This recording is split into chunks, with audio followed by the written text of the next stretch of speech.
Dracarys. Yeah, we saw it coming. Actually, Miss Sunday said it herself, Dracarys, but I did not expect that. Did you expect that? I didn't.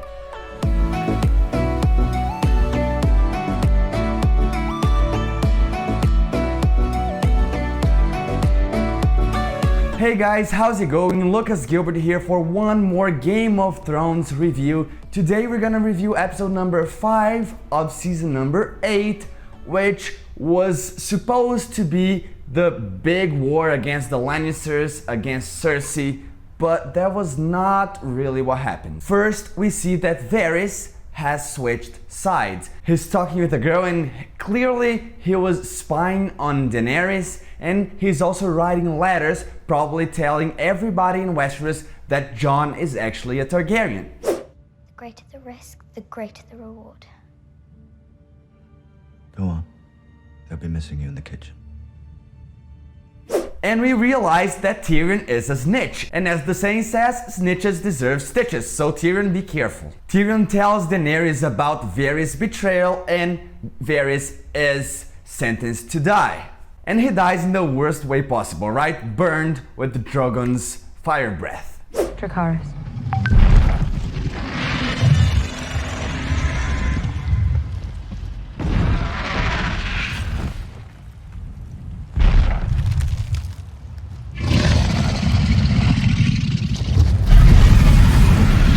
And that's when we see that Daenerys is not herself anymore. We can see by her makeup, by her hair, that she looks tired. I don't know, she looks mad actually. She trusted you to spread secrets that could destroy your own queen. And you did not let her down. And Tyrion also notices that, so he begs Daenerys to not kill everybody in King's Landing. He says that it's not the people's fault that Cersei, that his sister is crazy and is a tyrant. So Daenerys, please keep the people alive, and you should only defeat Cersei. And you don't need a lot to defeat Cersei. You have a dragon, she doesn't, and she's not an army of zombies, so it probably won't be that hard. So spare the people. They will surrender at some point. Don't kill everyone, just kill Cersei and that's it. The Iron Throne is yours. Then we see Jon talking to Daenerys, and Daenerys is really sad because she's not loved in Westeros. All the other places where she was before, that she conquered, that she got her armies, there she was loved. She was also respected, she was also feared, but she was also loved. She was a good queen for everybody. But in Westeros, people didn't like her. They see her as a foreigner. And Dany notices that Jon actually loves her, not as his lover, his probably future wife or something like that. They are in a relationship, sort of. But Jon says that he loves her as a queen. She is his queen, and that bothers her a lot. And that's when she says, okay, if it's not for love, it will be for fear. So she doesn't care anymore for love, she only wants to be feared. And then the battle starts. If we can call it a battle, because it was not a battle, it was not a war, it was a massacre. Drogo comes and kills everything and everybody and just rips off the whole King's Landing apart. I don't know what happened. It was amazing for Daenerys, not for the people in King's Landing, but he just killed everyone from the Iron Fleet faster than the dead killed the Dothraki. He pretty much destroys all King's Landing barriers, walls, and all the scorpions, which are those weapons who were planned to kill the dragons. They don't stand a chance with Drogon, and he comes from behind and kills all Golden Company. Yes, Samwell Tarly killed more people in the TV show than the Golden Company. They were completely useless. Khaleesi's army gets into King's Landing. They start fighting against the Lannisters, but we can see that the Lannisters, they don't want to fight. They just want to surrender because they know that war is lost. And that's when we hear the bells.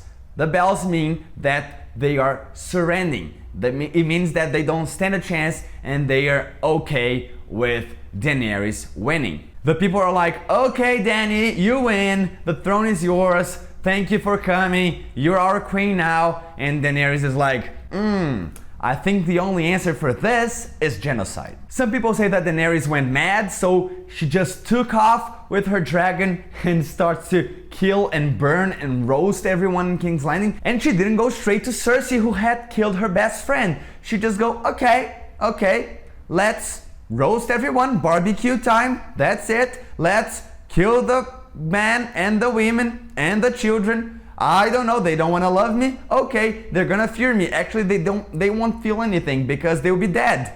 That's it. Okay, the city is mine, there won't be no city, but I don't know, the throne is just symbolic. I don't know what she thought, but okay, let's kill everyone, that's it. But in my opinion, in my point of view, I was analyzing all the episode and I thought that it was all arranged.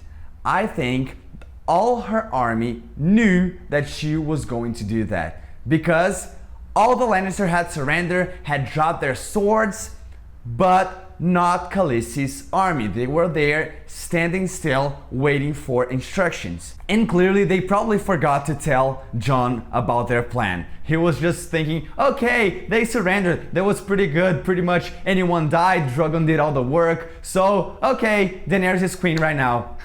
Fool. When Dany takes off, actually all her army also attacks the unharmed Lannisters. Yeah, so I think it was planned. I don't know, I think it was.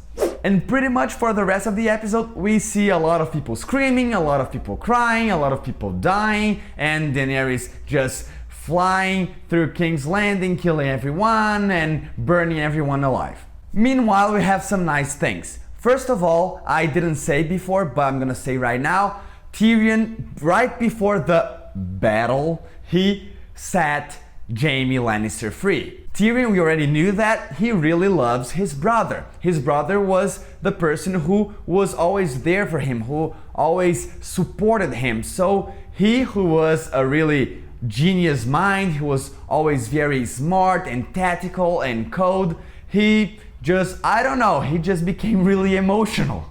Tyrion thought that his brother would be convincing enough to talk Cersei out of the war. Okay, Cersei, just surrender, it will be okay, we will spare your life, just do it. And Jaime says, I won't be able to do it, but I don't know what happened to Tyrion, but Tyrion thought that it would work, so he set Jaime free anyway. Jaime doesn't manage to get inside the walls, so he has to find another way in the castle, and he remembers that there is a secret passage right next to where some people already fled from there, where there's always a little boat there waiting for people to flee King's Landing. And when he's about to enter the cave, he meets Euron Greyjoy, who for me was the biggest disappointment of the whole TV show. I don't know if you know that, but Euron Greyjoy in the books, he's a really badass guy. He's amazing.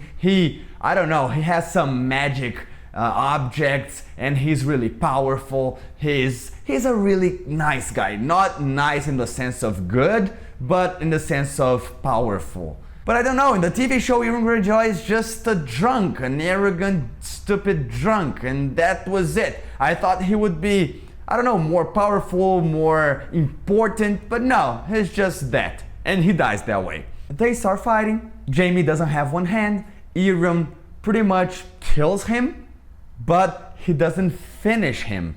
And he's there laughing, saying that he killed the Kingslayer. And Jaime, I don't know how he managed to do that. He just stands up with a lot of holes in his belly and stomach and back. I don't know, he was full of holes. And he managed to kill Euron. And Euron just laughs while he's dying, saying that he's the man who killed Jaime Lannister. But actually he wasn't, because Jaime Lannister, I don't know what happened, but by a miracle, he starts walking again and climbs like 1,000 steps of a really big staircase, which led to the castle. Up there, the castle was being destroyed. Cersei, Qyburn, and Sir Gregor the Mountain were fleeing the castle when the Hound and Arya arrive. The Hound was there to kill his brother, and Arya was there to kill Cersei. But the castle was falling apart, and the Hound says to Arya, please just go away, if you stay here with me you're gonna die. And Arya, as we expected, saved the day and killed the queen, right? No, she didn't. She just said, okay, you're right, the castle is falling apart, I'm going to die, so I'm just gonna run away. That's it. So the Hound finally meets his brother. I don't know if we can call Gregor the Mountain his brother because he's not a human anymore. He's a zombie, and we see that really clearly when he takes off his helmet. Cersei runs away, the Mountain kills Qyburn, it was all really fast, and the brothers start fighting, which I called it Clegane Bowl. As we have Super Bowl in football, there we had Clegane Bowl. They were just fighting and see who dies first, and the answer was they both died. That was it. Jaime managed to climb all those steps with a lot of holes in his body, and he meets finally Cersei again. And I thought that he would, I don't know, double cross Cersei, be like an inside man or something because he was in love with Brienne. Fool me. He was just back to the old Jaime. They tried to run away, but they can't because everything was just falling apart and the whole castle just falls on their heads and they die. At least I thought she died. I don't know, what do you think? Is Cersei Lannister dead? And to wrap it up, we see Arya running away, but she doesn't really have an easy time doing that. She pretty much almost died like 17 different times. She sees a lot of death and destruction and people just burned alive, people screaming, people crying. She tries to save a mother and a little girl and she can't do it. She sees them being burned alive by Drogon and it's a really ugly scene. And that's when she just, I don't know, she just opens her eyes and she sees a white horse. I don't know which horse is that. I don't know if that is, I don't know, Pegasus. They're gonna start flying. I don't know what happened, but a really beautiful white horse was there waiting for Arya. She just rides the horse and gets off King's Landing, burning King's Landing, if we can still call it King's Landing. And that's how this episode ends. So now next week, we're gonna have the last episode ever of Game of Thrones.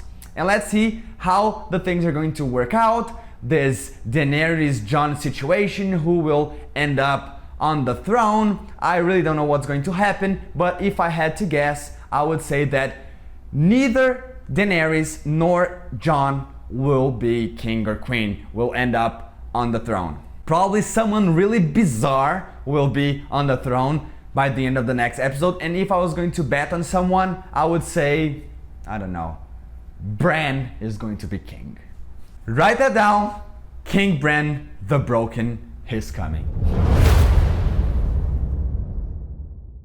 So that's it. I hope you liked this video. I hope you could practice your listening skills. And if you like this video, please give us a thumbs up down here. Just press on this button and I'm gonna know that you really enjoyed this video. And if you want to learn more English with me, I'll invite you to subscribe to this channel. This channel has awesome videos and awesome classes that teach English to Portuguese speakers, so please subscribe and just click on the bell so you can get all the notifications from this channel. Next week I'll be back here with our last Game of Thrones review, so I'll see you there.